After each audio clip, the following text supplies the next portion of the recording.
حضرت ابراہیم علیہ السلام اللہ تعالیٰ کے وہ رسول ہیں جن کی آئینی عزم، مضبوط کردار، اللہ تعالیٰ کی وحدانیت کے اثبات کے لیے سرفروشانہ جذبہ اور ان کے اہم عملی اقدامات کو بنی آدم کے لیے بطور نمونہ پیش کیا گیا۔ آپ علیہ السلام کو اللہ رب العزت کے لیے اپنی وفاداری کا ثبوت غیر معمولی طور پر سخت امتحانوں سے گزر کر پیش کرنا پڑا۔ جب آپ علیہ السلام ہر آزمائش میں کامیاب رہے تو اللہ تعالیٰ نے آپ علیہ السلام کو تمام انسانوں کے امام اور رہنما کی حیثیت عطا فرمائی۔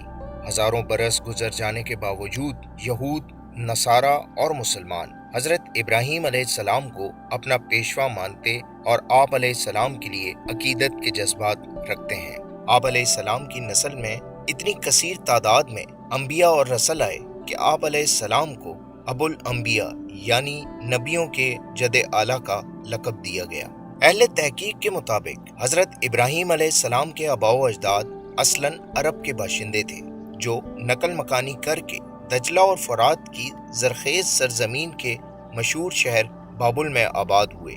بابل کا علاقہ آہستہ آہستہ شرک بت پرستی کا گڑھ بن گیا، یہاں تک کہ عرب سے آنے والے لوگ بھی اسی مذہب کے پیرو بن گئے۔ قوم کی اصلاح کے لیے اللہ تعالیٰ نے حضرت ابراہیم علیہ السلام کو رسول مبعوث فرمایا۔ آپ علیہ السلام نے اپنی دعوت کو قوم کے سامنے رکھا، جنہوں نے قوم کو لاجواب کر دیا۔ آپ علیہ السلام نے بادشاہ وقت کو بھی اپنی دعوت سے روشناس کرایا اور اس کے مناظرانہ دلائل کا ایسا توڑ کیا کہ بادشاہ وقت سے کوئی جواب نہ بن پایا۔ جب حضرت ابراہیم علیہ السلام اپنے وطن سے ہجرت فرما کر فلسطین آئے تو اللہ تعالیٰ نے انہیں حکم دیا کہ وہ اپنے فرزند حضرت اسماعیل علیہ السلام اور اپنی زوجہ کو لے کر عرب کی طرف ہجرت کریں۔ چنانچہ حضرت ابراہیم علیہ السلام مکہ تشریف لائے، اور جب حضرت اسماعیل علیہ السلام جوان ہو گئے تو ان کی مدد سے حضرت ابراہیم علیہ السلام نے خانہ کعبہ کو اثر نو تعمیر کیا۔ قرآنی تعبیر کے مطابق حضرت ابراہیم علیہ السلام اور حضرت اسماعیل علیہ السلام کعبہ کی بنیادیں اٹھا رہے تھے۔ اس سے یہ عندلیہ ملتا ہے کہ اس کی بنیادیں پہلے سے موجود تھیں۔ دوسرے قرآنی شواہد سے معلوم ہوتا ہے کہ کعبہ اس سے پہلے بیت کے نام سے مشہور تھا، جیسا کہ سورہ ابراہیم آیت نمبر 37 میں حضرت ابراہیم علیہ السلام نے بارگاہ الہی میں عرض کی، میرے رب، میں نے اپنی اولاد کو ایک بنجر وادی میں تیرے محترم گھر کے قریب بسایا ہے۔ بیت اللہ یعنی کعبہ دنیا میں عبادت کی خاطر تعمیر ہونے والا پہلا گھر تھا، جسے حضرت آدم علیہ السلام نے تعمیر کیا تھا، اور گردش زمانے سے اس عمارت کے آثار بھی باقی رہ گئے تھے۔ جب حضرت ابراہیم اور حضرت اسماعیل علیہ السلام دونوں خانہ کعبہ کی تعمیر میں مصروف ہوتے تو اس مقدس کام کے دوران یہ دعا فرماتے، اے ہمارے رب، ہم دونوں کو اپنا مطیع و فرما بردار بنا اور ہماری ذریت سے ایک فرما بردار امت پیدا کر، اور ہمیں ہماری عبادت کی حقیقت سے آگاہ فرما اور ہماری توبہ قبول فرما۔ یقیناً تو بڑا توبہ قبول کرنے والا، رحم کرنے والا ہے۔ اے ہمارے رب، ان میں ایک رسول انہی میں سے مبعوث فرما جو انہیں تیری آیات سنائے اور انہیں کتاب و حکمت کی تعلیم دے اور انہیں ہر قسم کے رذائل سے پاک کرے۔ بے شک تو بڑا غالب آنے والا حکیم ہے۔ حضرت ابراہیم اور حضرت اسماعیل علیہ السلام، جن کا ہر عمل اسلام کی روح سے دوسروں کو آشنا کرنے والا ہے، سب سے پہلے اپنے اسلام اور کامل فرما برداری کی دعا کرتے، اس لیے اسلام کے درجات کی کوئی حد نہیں۔ اس کے بعد وہ اپنی نسل کی خیر خواہی میں اس کے اندر ایک امت مسلمہ کے اٹھائے جانے کی التجا کرتے، جو ان باپ بیٹا کی روش پر چلنے والی ہو، وہ اپنے رب کی وحدانیت پر کامل یقین رکھنے والی ہو، فرامین الہی پر دل و جان سے کاربند اور یکسوئی کے ساتھ رب کی اطاعت کرنے والی ہو۔ اس کے بعد وہ اپنی نسل میں ایک ایسے رسول کے مبعوث کیے جانے کی درخواست کرتے جس کے پاس اللہ کا کلام ہو، وہ امت مسلمہ کو کتاب الہی اور حکمت دین کی تعلیم دے، اس ذات اقدس کا تذکرہ کرے اور ان کے اخلاق اور کردار کو سنوارے۔ حضرت ابراہیم اور حضرت اسماعیل علیہ السلام کو عبادات کے ادا کرنے کے طریقے سکھائے گئے۔ اس سلسلے میں قرآن مجید میں یوں بیان ہوا ہے، اور وہ وقت یاد رکھو جب ہم نے خانہ کعبہ کو مرجع خلائق اور مقام امن قرار دیا اور حکم دیا کہ مقام ابراہیم کو مصلی بناؤ، اور ہم نے ابراہیم اور اسماعیل پر یہ ذمہ داری عائد کی کہ تم دونوں میرے گھر کو طواف، اعتکاف اور رکوع اور سجود کرنے والوں کے لیے پاک رکھو۔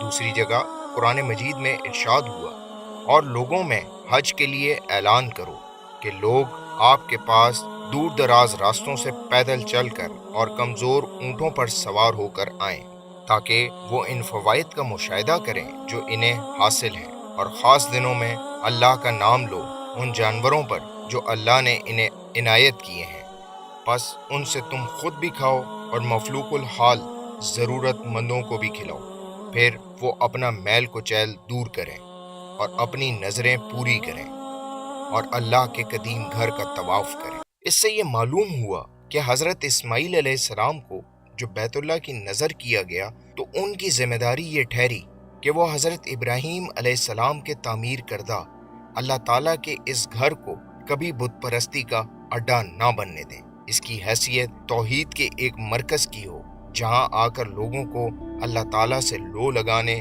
ان سے اپنا تعلق استوار کرنے اور یکسوئی کے ساتھ اس کی خاص عبادت کا موقع ملے۔